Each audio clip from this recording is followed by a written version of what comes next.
Hello, I am Patty Rose. Welcome to the Spent the Rant podcast. My guest today is Maggie Van Way and Amberlee Dawson from Full Access. Welcome to the show. Thank you. Thanks, Patty. Yeah, this is awesome. We've been talking about doing this, Amberlee, for a long time. We're going to talk about the work you do with Full Access. Full Access is a support network that assists individuals with intellectual and developmental disabilities. Before we get started on that, I want to talk about how Full Access came to be and how organizations like what you do came to be. The families of 5 Oregonians with developmental disabilities filed a lawsuit against the state of Oregon on January 14, 2000.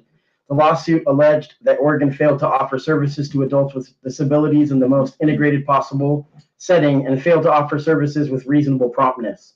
Staley versus Kitzhaber became a class action representing thousands of people statewide. The suit opened new doors to Oregonians with disabilities, ultimately paving the way for the development of progressive support services brokerages.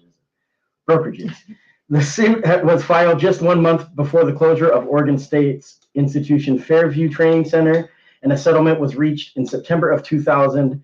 Implementation of the settlement agreement began on September 1st, 2001. You can find out more by Googling Staley versus Kitzhaber, but this is monumental legislation that changed the way that we do things. And I learned about this from just doing research to prep for the show that, obviously we see a lot of the issues today because that's a different issue, but the institutions that people were housed in were closed, and then it was like, now what? And so that's why we're here. So Full Access serves adults with cognitive disabilities in Lane County. Can you share some of the examples of the diverse diagnosis and challenges that your clients face, such as autism, FASD, and cerebral palsy? I can go ahead and Perfect. Yeah, either one of you just want to jump in. So to answer the first part of the question, as far as the diverse diagnoses that our clients have, it can range from, as you stated, autism, fetal alcohol syndrome, and cerebral palsy. I wanted to clarify that we work specifically with people with developmental disabilities, and so that could be autism or traumatic brain injury, as well as an intellectual disability. And the thing about our clients is they might have a developmental disability that got them to qualify for services with Full Access, but they may also experience other disabilities such as a physical disability, mental health challenges, and just, there's a spectrum, a lot of stuff. Yeah, exactly. It's clear that Full Access provides comprehensive support for its clients. Can you elaborate on the specific services and assistance that you offer, like crisis intervention, emergency preparedness, or helping clients access benefits and resources? Yeah, absolutely. So as far as our specific services goes, so we as an agency provide case management services to our clients. And so we have a lot of case managers who have caseloads up to about 40 people. 42, 43 right now. Yeah. But the goal is to try to get case managers with the lowest case number possible to be able to provide good customer service. Yeah, absolutely. And so every person has a case manager, and they meet with their case manager once a year to talk about their needs. How are things going? Are the current services they have in meeting the needs that they have? Or are the current services they have meeting their needs, or are they needing more services? And so those services can include employment support.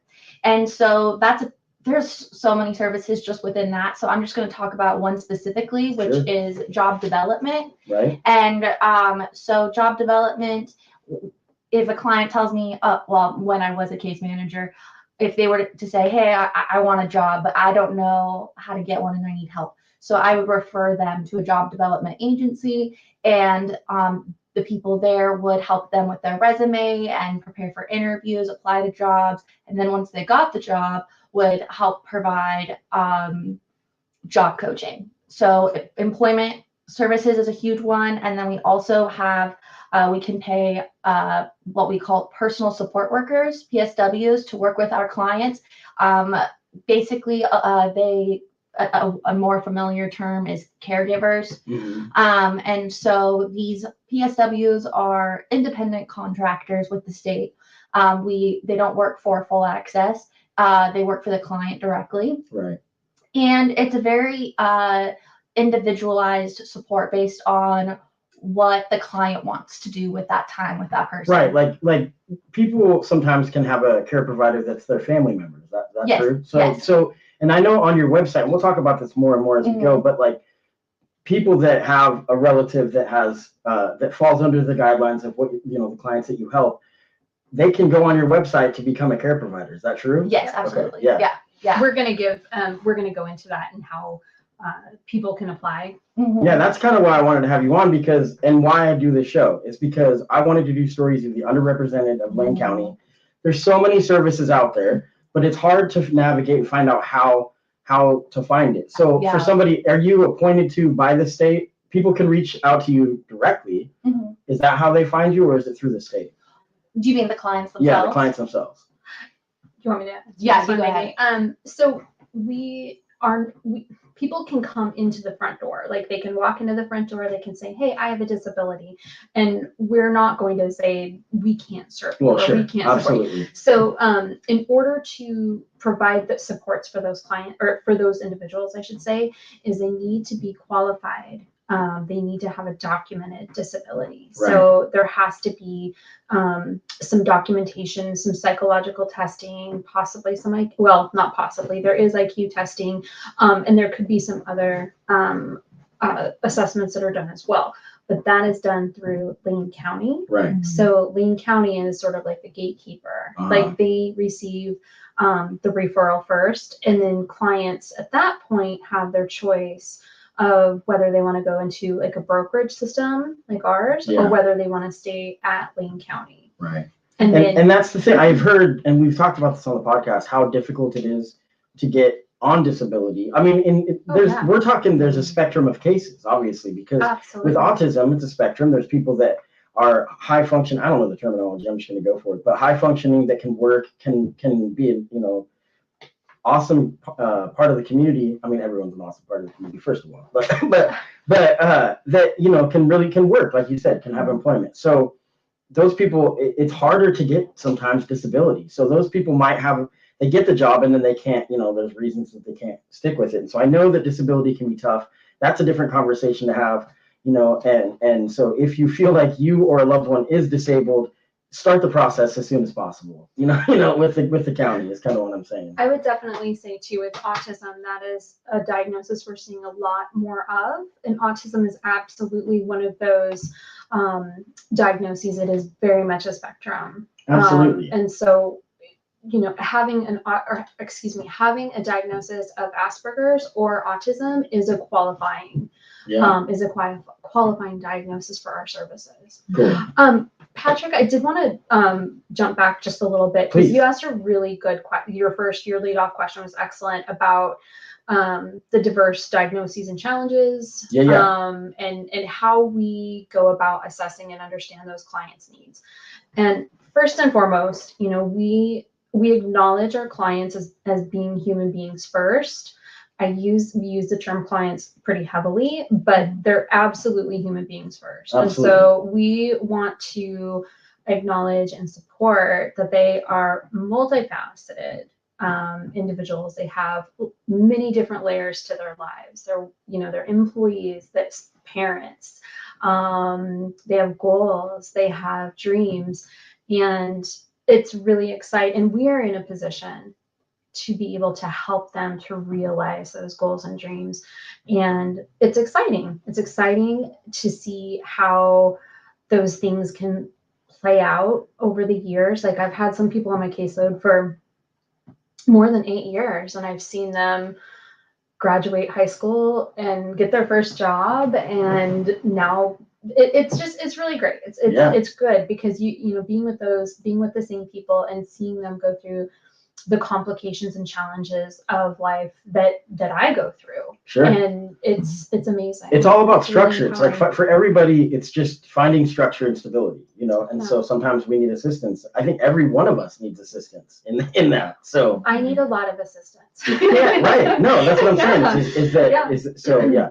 I mean, my mom worked as a social worker for senior disabled services for 19 years. She was a case manager, and it caused her a lot. I mean, it was rough, because of some of the things that she saw, some of the walking into people's homes, going into someone's home and just seeing the misery. And there's there's complications sometimes with, and I want to talk about this briefly without getting too sidetracked, but like finding case workers, it's really, really important work, because the wrong person could be really detrimental. What kind of safeguards do you guys do for that when you're checking? So now you said that you're not the ones that do find the caseworkers, that's the state's job. No, we are the case. You are. So, and I was actually going to mention that. Sorry, not caseworker, the care providers. So you oversee, that's kind of what a caseworker does, is it oversees all the care providers that are then helping all of your friends, clients, whatever you want to call them. We make sure that their goals and the things that they've identified as being support needs are getting addressed. Right. And I don't want to get sidetracked because we're talking about what you guys do is awesome. But my mom, I saw with the work that she did, some of the stuff that happened where, some family members, there's a lot of tough stuff. And so it's really important. It's really an important service to have oversight of this. Like if nobody's watching these, like you said, independent contractors, then problems can happen, because a lot of the people that become caseworkers are not qualified. They're not, I wouldn't say not qualified. They've never done it necessarily before. Their family member falls ill or needs some more assistance or whatnot. And so it's just learning on the job, which is incredible, honorable work that they do, but there sometimes can be issues. So it's really important that you have oversight, like people like you. And that's where it kind of leads into advocacy. Did you have something you wanted to say? No, I was just indicating that's a. Okay, so we're going to lead into talking about advocacy, and this is why this is important. One of the examples of why it's important, because the case managers will oversee caseworkers to make sure that the client is getting proper care. So advocacy plays a significant role in your organization. How does Full Access advocate for its clients at both the local and state levels? And how do you empower your clients to become better advocates for themselves? So Patrick, we did talk about how case managers are very focused on the person and focusing on what they want and what they need. They're very much the center of the team. Absolutely. So as caseworkers or case managers, we are making sure. Sorry. You're good. We are making sure that everybody who's on that support team is pulling their weight or is following through on the things that they said they were going to do. We also want to make sure that we're holding the clients accountable for what they want to do and what they need. We're not the only ones, excuse me, we shouldn't be the only ones doing the work. The clients very much are expected to do the work too. Which is the point of this, what you do, because it's literally trying to enable its equity. It's creating it. I mean, that's what it's all about. There is, I'm sure you probably heard that expression. We want to work ourselves out of a job. The reality of that is not, or it's not always possible. No. At some point, like you said earlier, we all need some type of support, but our goal is to find supports for people and build a natural support network for people, or help our clients build that, so they don't have to be as reliant on us to solve problems and deal with the things that come up every day. We want people to have those networks in place so that they can be independent. I'm not going to name any names. I wanted to reach out to this client, or he's my friend now, but he was my client for many, many years. And I just talked to him today. We're still friends. But one of the things that I love about this young man is when he came to Full Access, he was, I think he was 20. So he was very much a young man. And his goal at the time is he wanted to be a greeter at Walmart. And that is admirable work. There is nothing that, no reason why he couldn't be a greeter at Walmart. But I was like, dude, we need to aim higher. We need to aim higher. Like, there is something in you that transcends just talking to people. We need you to talk to people, but we need you to have a message. We need you to bring the thing forward that is really important to you.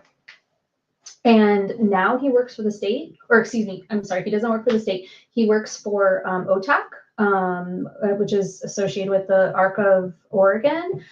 And he designs documents that we write, and he talks to state legislature, and he does our trainings. Right. So, and I mean, I just want to be clear, I'm not taking responsibility, like that's all him. Oh yeah. But like he is absolutely like one of my favorite people.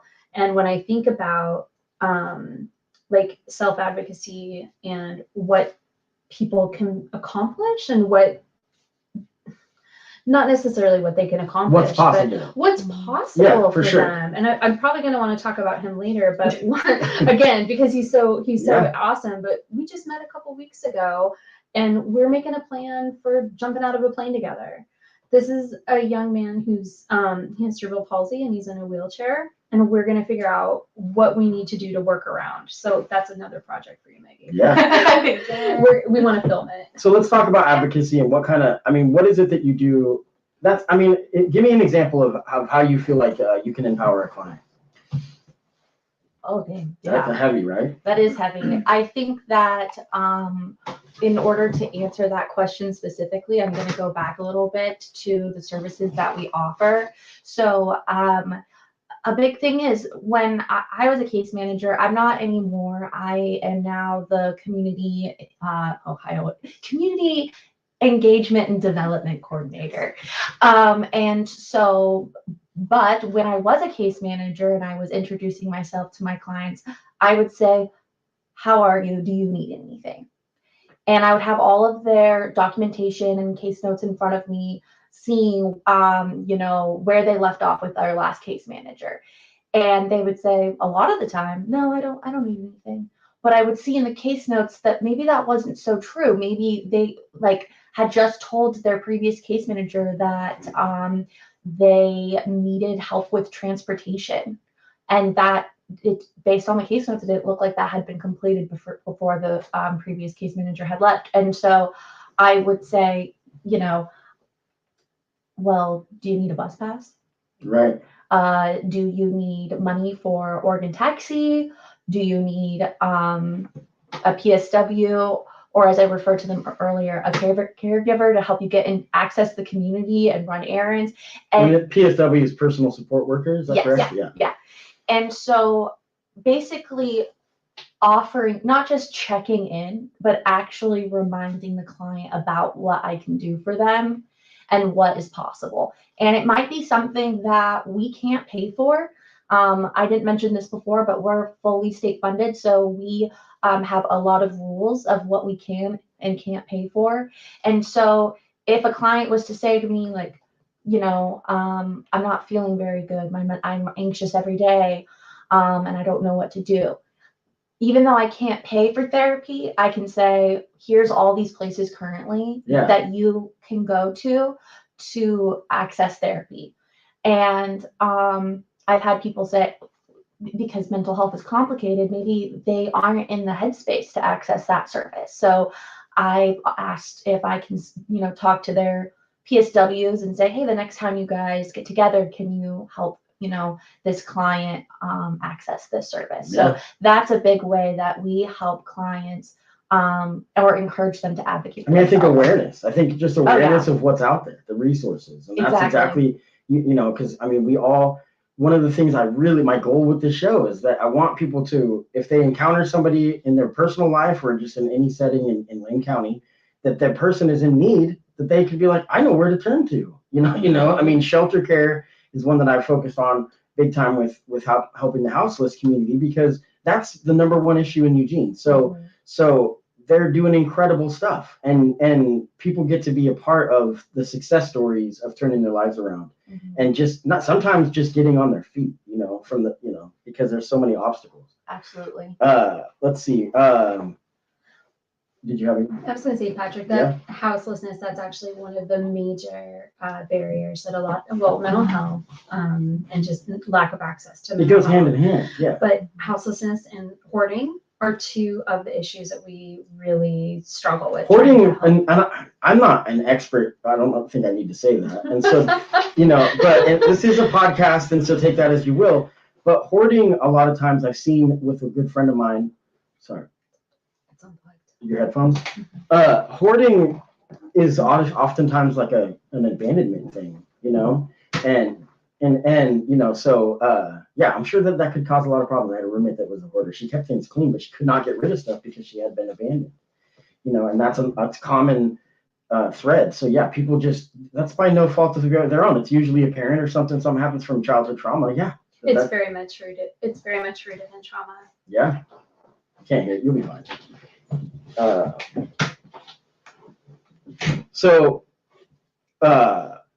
Okay, we wanted to talk about you're collaborating with other agencies. Full Access collaborates with other agencies like Goodwill for employment skills training. Can you discuss some successful partnerships and the positive impact that they've had for your clients?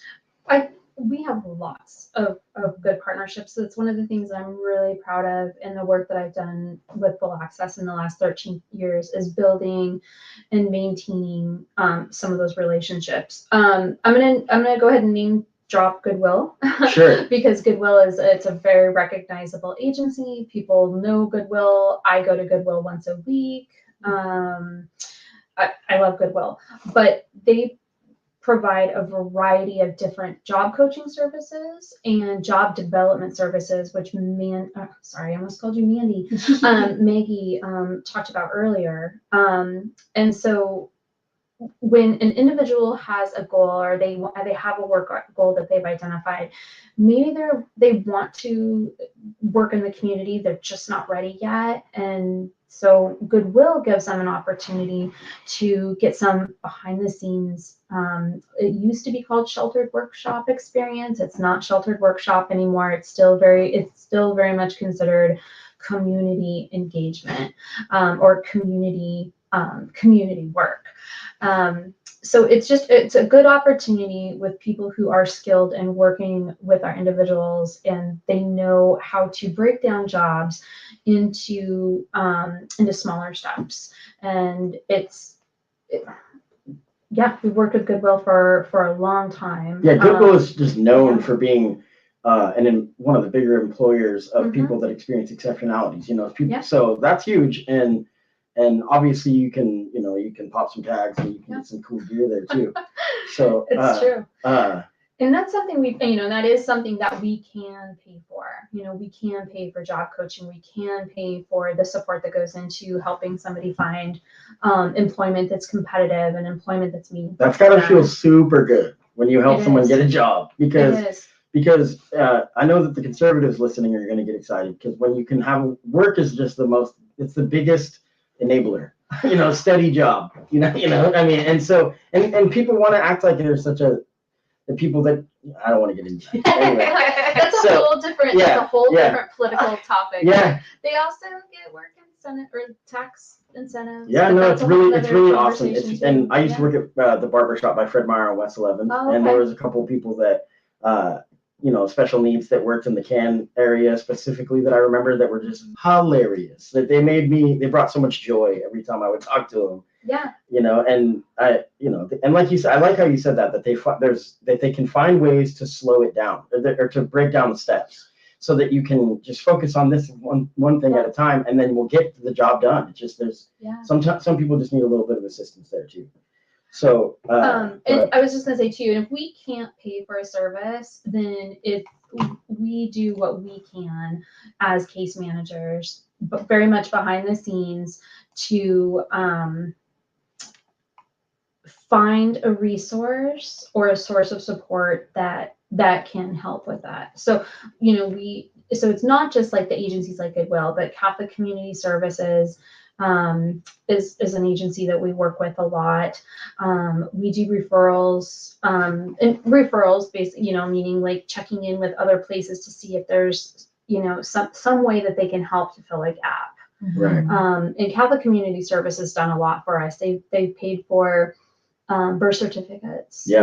We've electric bills. Yeah, They do all. Catholic Community Services does a lot for the community. Yeah. I want to say for anybody that's just tuning in, because for the video watchers, we're talking to Maggie and Amberlee from Full Access. Full Access is a local nonprofit that focuses on helping people with developmental disabilities, intellectual and developmental disabilities, try to find adequate employment or, just care with their social worker and whatnot. So there's a lot of stuff that we're going to be talking about. And if you already missed some of it, you can go back after this is done live and you can watch the rest too. So thank you all for tuning in, by the way. One of the cool things you get to do is host community events, and that's a big part of your mission. Can you share some examples of these events and then the impacts that they have on the community and the clients? Did you want me to start with this one, Maggie? Yeah, if you want to talk about previous events, Okay. since I'm still new to the scene. Okay. Yeah. Yeah, we're so happy to have Maggie. I do want to brag about Maggie for a second. As our community development and engagement coordinator. Good enough. Okay. It's a new position for us. We got grant funding for this, and it's really helped just I don't want to say putting full access on the map, but it's really helping us to elevate what we do in the community and people's awareness of what we do. And because we're behind the scenes, we're not volunteering. We're not working with Special Olympics. So we're not out there in the spotlight. We're very much behind the scenes. We're doing the work behind the computer. So we don't always get to do these really fun community activities. So Maggie is changing that for us. Maggie she's gonna bring us into a whole new playing field, and we're excited to have her. And you came from in-house, right? So She you had came already from worked with in-house. full house or full access. She had to apply. I'll say she had interview. That's good. No, yeah. She had interview, but she's young and she's got energy and passion and enthusiasm. I don't want to say I don't have any of those things, but Maggie has it in spades. Yeah. Well, the more the merrier, doing the work. Right. So now community events like Film Festival was one. Is it called Sprout Film Festival? Yes. Yeah. Well, I want to hear about that. So. Before Maggie got here, we would do things, and they would primarily be like events that weren't necessarily, they'd be in the community, but they weren't involving the community, if that makes sense. Like, we've had karaoke shows. We've done some fundraising at like some of the wineries and vineyards. We had Maggie, were you part of Neurodiversity Fest? No. Okay. So last summer, and then again in the spring or earlier. No, I'm sorry. I'm getting the dates wrong. I wasn't directly involved with this. It was in the summer and late spring. We partnered with a few other agencies, and we had what was called a Neurodiversity Festival. And so it was an opportunity for kids under 18, for adults over 18 who had some sort of neurodiversity or who had some sort of neurological difference, whether it's autism or sensory processing disorder, or ADD, ADHD. It's all on the spectrum. And one was held in a park, and then another was held at the high school. They were so well attended, and not just by like our clients that we serve, but just other people as well. And people were coming up and asking questions, and what are you doing? Who are you with? Why are you here? Which is not it. Which, when I say it, sounds confrontational, but not confrontational at all. But and then for a very long time, we had we had a partnership with Oregon Supported Living Program. We kind of had a shared mission, and we had it was called Look Me in the Eye campaign. And Rick Dancer, who I believe has been on your show before, Patrick, he was one of our spokesmen for that, and he did a lot of stuff out in the community. He filmed some commercials, and basically it was just reminding people, I guess, to go back to my earlier point, that we're working with individuals who are multifaceted, who have personalities, who are super talented, and we need to look at them as people and look at them as human beings, as opposed to a person in a wheelchair who needs help with something. And so unfortunately, Look Me in the Eye isn't a campaign that's still going, but it's like a message that we still carry with us and still resonates in the work that we do. Yeah. Explain to me what Look in the Eye was all about, just like briefly, if you can. Like it basically was, can you explain it? I'm not sure how much more I can go, or how much more I can go into it, or to provide anything different than what I said. Like, Look Me in the Eye, basically, like, look me in the eye, look at me as a person, look at me Yeah. as a human being and not my disability. Right. Like consider me who I am as a person instead of, or what I bring to the table as opposed to what challenges right, yeah. I have. Yeah. You mentioned Rick Dancer. I just want to off the topic just mention that I did not get paid to do this episode. That's all I'm gonna say. Okay, so We can go back to the Sprout. yeah, Sprout Film Festival. So you hosted the annual Sprout Film Festival. Can you tell me about this event? This is an awesome thing. So yeah. Yes, it is, and it was my first event that I got to help plan in my new position. That was very exciting and very scary at the same time. Film festivals are wild. Yeah, just hosting a giant community event is wild, and so especially for the very first time. Yeah. But basically, the Sprout Film Festival started.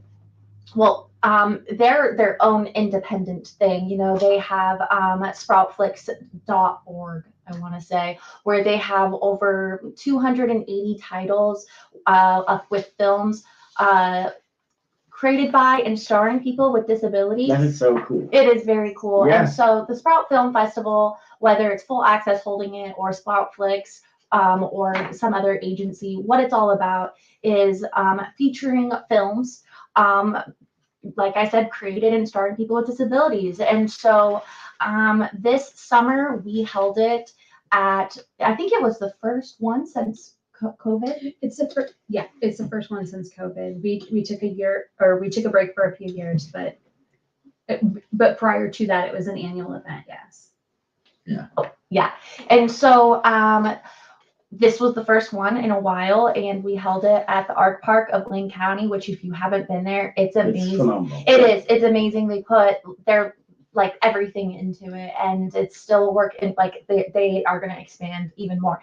And if you don't know what the Art Park is, the Art of Lane County made an inclusive park for children with all abilities, and so we held our film festival there, and there was not just a park but also a giant stage where we rented a giant screen to be able to watch the movie during the day, because at the time it wasn't dark till like maybe like 8 p.m. And so that was super cool. And our first film was called Bulletproof, and we actually got that one from an organization called Zeno Mountain Farm. And that was a modern Western with people with and without disabilities. And then we did, during our intermission, some music videos from Sproutflix. And then the following film was a documentary called, and if you haven't seen it, please watch it, Becoming Bulletproof, which was about the making of Bulletproof. Oh, cool. And I have to say that was my favorite of the evening. I cried at everything, so I cried when I watched Undercover Boss. Yeah, it's like I didn't cry because it was sad. I cried because it made me happy. Yeah. You know, for so many different reasons, because a lot of that documentary was about following the actors while they were making that film, and I thought it was really cool. And we had well over 100 people, and from my understanding, that was the biggest turnout for Sprout. And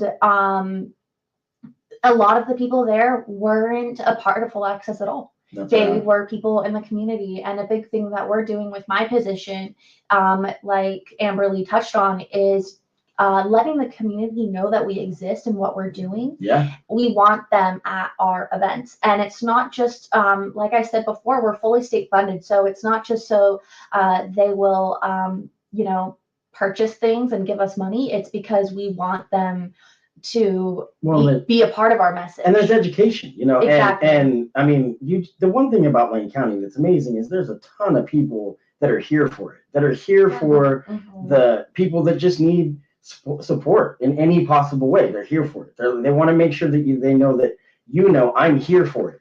Yeah. I mean, it's amazing. So that's Maggie, cool to hear. Can you give us, or the audience, the listeners, a description of fundraising versus fundraising? Yeah. Okay, so from my limited understanding as I've been in this new position maybe for 3 months. But fundraising, which we do. So we, even though, like I said, we're fully state funded, I'm just going to really quick then say what we fundraise for. We have something called Better Way of Life Fund, also known as BWolf, that was created to help our full access clients when we're unable to support them with whether that be a goal or a need with the service, with the money that we receive from the state, and we can't find outside resources to help. And so an example of that is maybe a client experiences a fire in the home and they need a few nights in a motel. So maybe we help them with that. Right. Or they want a new apartment, but they need help with first and last month's rent. Which is one of the biggest Yes. problems that we have in Lane County. And it can even be helping them reach a goal. We've helped someone, their goal was to get their driver's license. Wow. And that takes a lot of steps, and so we helped pay for driver's education to make that happen. So we do fundraise. All the money that we make at our events goes towards BWolf to help our clients in those areas. But a lot of our events aren't fundraising at all, and they're fundraising, where we are, like I said, just trying to create an inclusive space for us all to have fun and share an experience with with our mission. Yeah, it's awesome. And Promote inclusivity. Yes. Maggie, how much money did we raise at Sprout? I don't know the exact number, but well over 1,000. Wow. We sold concessions, and we also got really fun T-shirts made that represent Oregon, and we put together picnic baskets, and so that was really, really awesome. Maggie said something earlier that I wanted to elaborate on really quickly, and that was that even though we are fully funded, we do this fundraising for the specific benefit of our client. Mm-hmm. When we do fundraising events, it's not to pay our salary. It's not to keep our lights on. We have an amazing executive director. We have an amazing board of directors. They do that for us. Mm-hmm. They make sure that our salaries are paid and that our lights are on. All the fundraising we do directly impacts our clients. That's awesome. And we really do try to have like a health and safety slant on it. But there are those situations that pop up where people need, that deposit, or not the deposit, but the rent itself, or we paid for a bed bug infestation, so it's like these are things that come up that there's no other resource or no other avenue for them. Oftentimes the individuals will try to pay for a portion of it themselves. But again, which is great because it goes back to, we can't be working harder than the individual. Yeah. There's always got to be that not push and pull, but like that effort. So yeah, it's pretty great. So now I think we talked about it as far as how the local community can get involved. I think the best way that you can get involved right now is you can go to Full Access' website, which is fullaccess.org. There's so much information, and I think I want to just really plug it again that if you have a family member that is disabled and you want to become a caseworker, that's a good place for you to go. Is you can go to the website. Personal support worker. Personal support worker. Yeah. Yeah, just to clarify, so the case manager, we provide case management services and making sure our clients' needs are met and finding the services that they need in order to do that. And then a personal support worker, or a PSW, is an independent contractor through the state, and they provide essentially caregiving services. So you have information on your website where they could find where to turn, Yep. So that's the cool thing. I do want to say, as far as other ways to get involved, following us on social media to track our upcoming events, and as well as fundraising campaigns. On November 28th, it will be Giving Tuesday, which is a global day of giving. And so next month, I'm putting together a winter drive and getting wish lists from our clients who are experiencing houselessness or other barriers that are prohibiting them from being prepared for the winter. And I will be posting that all over our social media to give people opportunities to see exactly who the clients are. Well, it will just be their initials for confidentiality reasons, but Sure. kind of humanize like what you're donating to and for. And so, if you want to get involved, go on our social media and check that out. And we will have many more community events happening. Just gonna really quick, March 6th, we just decided yesterday. March 6th at venue 252, we will be hosting an emergency preparedness fair all day. From 10 to 4. And so stay tuned for more information on that. That's going to be a great opportunity to come be part of the community and get some really important information. So look up Full Access on Facebook, and obviously that's a good resource. Instagram, I'm sure all that good stuff is really, and whatever the other one, we're not talking about that one anymore. But LinkedIn, X, I think, I don't know, but Twitter. It's not going to exist very soon, so it doesn't matter. Oh, Thread. Yeah. Threads? Yeah. Do we have No. Twitter? I've never been a tweeter, so Twitter. And I'm the one maintaining all the social media, so No, there you have it. Don't go to X. So I want to thank you for the work that you do. First of all, I want to say, I just really appreciate it. I've touched on this topic in a different way with my buddy. I want to give a shout out to Nels for the work that he does working with students with that he taught me to say it. He said, he's so funny because he's this big, I think he's Italian or something, a brawny guy, and he's like, he's such a lover and protector. And he said, shout out to Nels. Yeah, Nels is amazing. and he says, he's like, it's students that experience exceptionalities. Yes. And I was like, okay, perfect. And the work that he's done with Educational Equity Now is awesome. Educational Equity Now, I don't know if it's .com or .org, but they do great stuff for students. And the work you do is mostly adults or all adults. Mm-hmm. So, so I want to cover the spectrum of the community too, doing the different stuff.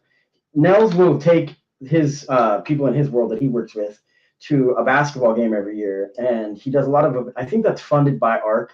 I believe that they buy the tickets or something like that. I don't know, but I could be wrong on that. But regardless, it's something that it's just incredible. He's always like, he's my buddies, and anyone wants to talk something, well, knock him out. No, but so shout out to Nels for all the work you do. And thank you both for coming on the podcast. I've been so in a rut because it's a lot of work to do this behind the scenes, just to get everything ready to make it sound like I actually know what I'm talking about. And so, Same. Yeah. And so thank you for preparing that. And thank you all for listening and all that good stuff. I want to remind you that this is always going to be a free show. But if you'd like to donate to the show to help it grow, go to STRPOD.com and you can make a one-time or monthly donation. And that goes to equipment. That's why I only have the 2 mics right now. Maybe next time you come on, I'll have 3 because it does take donations for that to happen. Because this is a project that I don't want to, break the bank with. It's called Spent the Rent anyway. So thank you so much for coming and listening. Thank you for listening everywhere. And we're going to get out of here.